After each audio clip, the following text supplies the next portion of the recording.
स्वागत है आप सभी का हमारे एक और नए वीडियो में।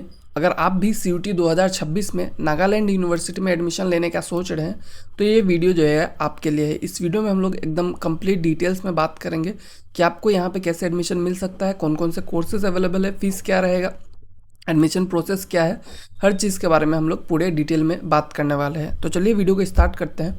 तो सबसे पहले यूनिवर्सिटी के बारे में जान लीजिए। तो ये एक सेंट्रल यूनिवर्सिटी है जो कि आपका 1994 में इस्टेब्लिश हुआ था। लोकेशन का बात किया जाए तो ये इसका जो हेडक्वार्टर है, मतलब कि जो मेनली जहाँ पे इसका लोकेटेड है ऑफिस, वह है आपका लुमानी। और उसके बाद कैंपस का बात किया जाए, उसके बहुत सारे अलग अलग कैंपस है।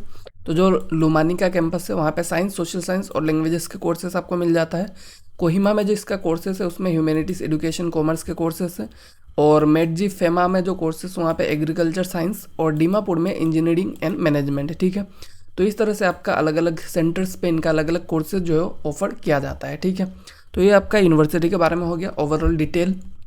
इसके बाद अगर हम लोग बात किया जाए जो CUET UG के थ्रू की कौन कौन से कोर्सेस आपको यहाँ पे मिल सकता है, कि मतलब आप किस किस कोर्सेस में यहाँ पे एडमिशन ले सकते हैं। तो जो BA कोर्सेस है उसमें आपको बहुत सारे कोर्सेज देखने को मिल जाता है। तो जो मल्टी डिसिप्लिनरी कोर्सेस है, मतलब कि आपका अलग अलग सब्जेक्ट चूज़ करके आप डायरेक्ट जा सकते हैं, लाइक हिस्ट्री, ज्योग्राफी सब साथ में। ठीक है, उसके बाद ऑनर्स कोर्सेज जो है उसमें आपको psychology, sociology, political science, philosophy, mass communication, history, geography, जो भी सब्जेक्ट आपको यहाँ पे दिख रहा है सब में आप एडमिशन ले सकते हैं। और उस सब्जेक्ट में आपको एडमिशन लेने के लिए CUET में कौन सा चूज़ करना पड़ेगा वो यहाँ पे लिखा हुआ है। ठीक है, लाइक आपको हिस्ट्री में अगर एडमिशन लेना है ऑनर्स में तो बस हिस्ट्री से हो जाएगा।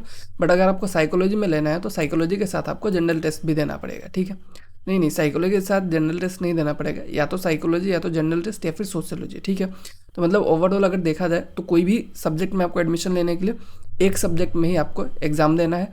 बट अगर आपको मल्टी डिसिप्लिनरी में लेना है तो जनरल टेस्ट में आपको देना पड़ेगा। इस हिसाब से देखा जाए तो मैक्सिमम कोर्सेज में अगर आप बस जनरल टेस्ट का एग्ज़ाम दे देते हैं तो ही आपका एडमिशन जो है वो हो जाएगा। उसके बाद और भी BA कोर्सेज है, लाइक एडुकेशन में, इकोनॉमिक्स में, लिंग्विस्टिक मतलब लैंग्वेजेस में, और इंग्लिश में। तो ये सब में भी आपको जनरल टेस्ट जो है देना पड़ेगा। और इकोनॉमिक्स के लिए आपको इको का पेपर या फिर मैथ्स का पेपर या फिर BST का पेपर जो है वो देना पड़ेगा, तभी आपको इकोनॉमिक्स में एडमिशन जो है वो मिल सकता है। ठीक है, इसके बाद और भी कोर्सेस है आपका BA में, तो वो है आपका टेनियाइट। इसके बारे में मुझे आइडिया नहीं है क्या कोर्स है। ठीक है, बट इसके लिए आपको जनरल टेस्ट का पेपर देना पड़ेगा। उसके बाद ये भी एक कोर्स है, इसके लिए भी आपको जनरल टेस्ट का पेपर जो है देना पड़ेगा। BSc में भी आपका अलग अलग कोर्सेस है। ठीक है, BSc में भी जिस कोर्स में आपको एडमिशन लेना है, लाइक केमिस्ट्री में लेना है तो केमिस्ट्री, बॉटनी में लेना है तो बायोलॉजी या फिर बायोटेक्नोलॉजी, जो भी आपका सब्जेक्ट है उसको आपको दे देना है। और ज्योग्राफी के लिए आपको ज्योग्राफी या फिर जियोलॉजी का पेपर देना पड़ेगा। ठीक है, तो इस तरह से जो भी आपको कोर्स में एडमिशन लेना है BSc का, उसी का आपको एग्ज़ाम जो है वो दे देना है। फिर BSc में आपको जूलॉजी में अगर लेना है तो उसके लिए फिर से बायोलॉजी या फिर बायोटेक्नोलॉजी, बायोकेमिस्ट्री कोई एक पेपर देना पड़ेगा। फिजिक्स के लिए भी आपको फिजिक्स या फिर मैथ्स का पेपर देना पड़ेगा। BCom ऑनर्स के लिए आपको अकाउंट्स या फिर BST का पेपर देना पड़ेगा। ठीक है, तो इसी तरह से इनका जो है एडमिशन है। ठीक है, आपको BBA में भी यहाँ पे एडमिशन मिल सकता है, और साथ में BCA जो है वो भी यहाँ पे अवेलेबल है। ठीक है, BCA के लिए आपको कंप्यूटर साइंस या फिर मैथ्स का पेपर जो है वो अपियर करना पड़ेगा CUET में, तब जाके यहाँ पे आपको एडमिशन मिल सकता है। इसके बाद एडमिशन टाइमलाइन का बात किया जाए तो आपका एप्लीकेशन जो है CUET का जनवरी को स्टार्ट हो चुका है। ठीक है, उसको आप अप्लाई कर लीजिएगा। 30 तक लास्ट डेट है अप्लाई करने का। करेक्शन विंडो आपका 2 से 4 तारीख तक रहेगा, और एग्ज़ाम जो है May 11 से May 31 के बीच में हो जाएगा, ऐसा NTA ने कहा है। ठीक है, तो आपको उसको कर लेना है। उसके बाद आपका जब रिजल्ट्स आ जाएगा CUET का, फिर आपको जो नागालैंड यूनिवर्सिटी है उनका काउंसलिंग के लिए आपको रजिस्ट्रेशन जो है वो करना पड़ेगा। अराउंड जुलाई के आसपास ये होता है। ठीक है, तो पहले आपको CUET का एग्ज़ाम देना है, उसके लिए आप फॉर्म फिल कर लीजिएगा। और जो भी सब्जेक्ट मैंने आपको उसमें बताया है उसी को आप सेलेक्ट कीजिएगा, तभी आपका एडमिशन जो है वहाँ पे हो पाएगा। BSc कोर्सेज़ का बात किया जाए तो आपका फ़ीस स्ट्रक्चर देखेंगे। ठीक है, तो BSc कोर्सेज जो है 4700 से 500 मतलब 5000 तक आपका एनुअल ट्यूशन फीस रहता है, और कुछ थोड़ा मोड़ा वन टाइम फीस भी रहता है। BA BCom के लिए आपको 3 से 4000 के बीच में आपका रहता है पर ईयर फीस। ठीक है, BTech का अगर बात किया जाए तो अप्रोक्सीमेटली आपका 56,000 ट्यूशन फीस रहेगा, साथ में कुछ फीस पर ईयर भी रहता है।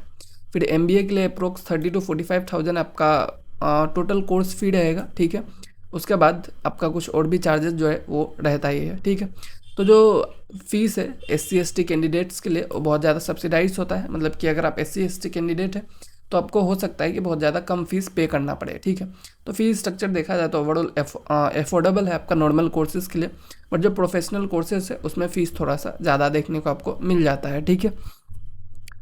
इसके बाद अगर बात किया जाए एडमिशन प्रोसेस का, तो आप किस तरह से एडमिशन ले सकते हैं। सबसे पहले तो आपको सीयूटी के लिए रजिस्टर करना पड़ेगा, फिर आपको जो भी डोमेन सब्जेक्ट मैंने बताया है जनरल टेस्ट वगैरह उसको आपको चूज़ कर लेना है, फिर आपको एग्ज़ाम देना है सीयूटी का, और यूनिवर्सिटी का जो रजिस्ट्रेशन होता है रिजल्ट के बाद उसको आपको करना पड़ेगा, और वो रजिस्ट्रेशन करने के बाद आपका मेरिट लिस्ट वगैरह आएगा अगर आपका मार्क्स उतना रहता है, ठीक है।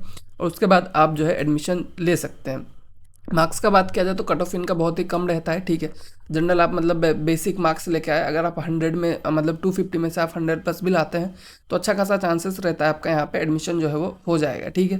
तो इनका जो कट ऑफ होता है मतलब कि वो कम रहता है, तो इसलिए आप यहाँ पे इजीली जा सकते हैं, ठीक है। तो आपको क्या करना है, बस अच्छे से सब्जेक्ट को सेलेक्ट करना है, ठीक है।